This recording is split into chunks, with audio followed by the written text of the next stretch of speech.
Again, thank you for watching the Sewing Doctor in New York. Again, this time the machine came in. This is an HD6800 machine. This is a little more advanced than the standard HD machine because this has a little computer on the top. Not a computer, it's just like a little screen to show you the different stitches the machine makes. So the machine, the guy brought it in all apart. He took the machine apart because the machine wasn't working. It was not stitching, but you know, it happens and that's okay. I don't have a problem with that. But if you want to do something like that at home, make sure you put a towel underneath so that if you take the machine apart and you drop something, you can find it. Unfortunately, I don't know here. If it lost any parts or anything, it's going to be hard for me to get it. But, you know, I'm going to take the machine apart. I'm going to put it together for you now. I'm going to put it together for the guy now, and then we'll show you later. Okay, here I have this Singer machine, and this is something that I mean, it's fine. And, you know, I know when you may be in a rush and you need to do the job and you need to finish the job, it's fine, you know. But one thing is very important for you guys to know. This customer, what he did, actually took the whole machine apart. You see, when the machine comes in like that, you know, it's a couple of things that might happen, you know. Sometimes you lose a part, you lose something that, you know, that trying to get it fixed, and which is fine, you know, like I said, I don't have a problem with it. But, you know, the problem is when you do it sometimes is that if you take something apart and you lose a part of it, you know, there's so many little pins. Here, this material that I have, it's a material actually made. It has all the features for the repairs. As you can see, all the measurements and everything. And the good thing about this, when you drop something on it magnet to it too, and it doesn't, you know, bump around and fall out. And then, you know, some customer, what they do when they do this, they put it on a table and they drop something and they miss it, and that's it, you know. Then now I gotta try to see if I find something like that, which is, you know, hard to find because some parts are not available. So many little screws, many little, you know, like that system here, the knife needs to go in and out. They took everything on the bottom apart, everything. Now, you know, it's gonna be harder for me. See what's happening? See? That's the problem he's having with the machine. And then, you know, they took it apart. And like I said, I don't have a problem with that. What you need to do if you're gonna do something, make sure you put a tower maybe, because the tower will hold the material and anything that drops down and you won't lose it. You know, if you put it on a table, you're probably gonna lose it, and then that's gonna be it. So now I'm gonna put it together, and you know, hopefully there's nothing lost. If they lose any part or any screw, I don't know. I'll try, but you know, that's not the best thing to do. Singer Heavy Duty, a nice machine. It's a bigger one. It has a computer on it too.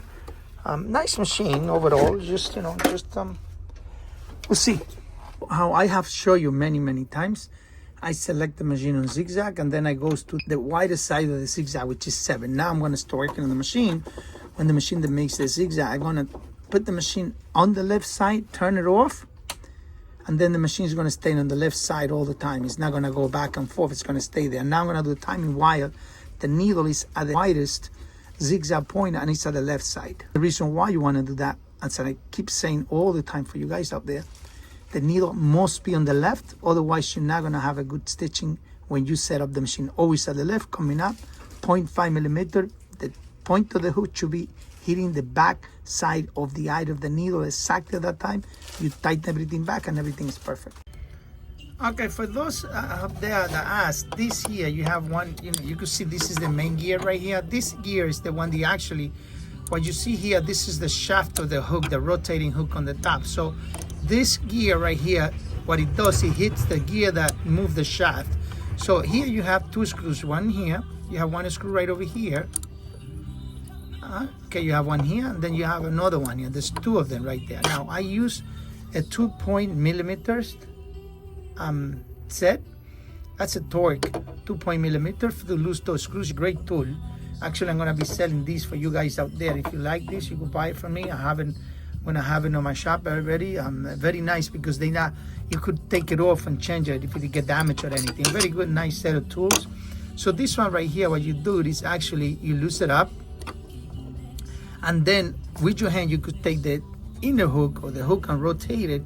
And once the needle is all the way on the left side, you want to just touch them up a little. One of the screws, you touch them up and you go back and check. And you go back and check until you have the point of the hook the way I'm going to show you now. Now the machine is all the way on the left of the zigzag. Now you can see that the point of the hook just sits 0.5 millimeter on top of the eye of the needle. 0.5, could be a little more, but you know, 0.5 is good, you know, once you hook that, because the hook actually is gonna need to have that little bit of a loose on it. If you that gear on the bottom, if you move it left to right, you could take that off. You definitely want to have a little bit of this rack back and forth. You want to have it on the hook.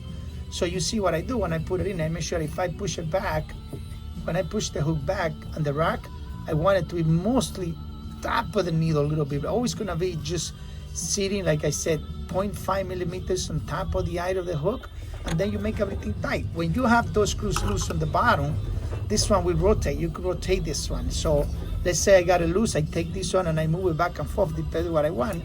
Right now it's on the red side. This is the right way taming the hook. This is how you have to do it. Have the machine the widest zigzag. This machine gave me a 7 millimeter. I make it the widest possible.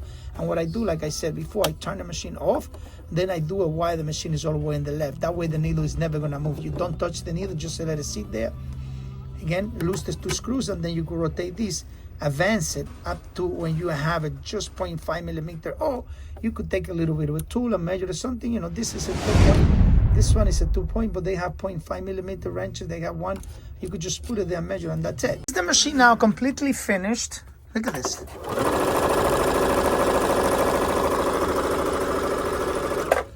Machine is working 100% now. All the stitches, I'm gonna select the zigzag stitch. I could go to 7. It's going to be perfect.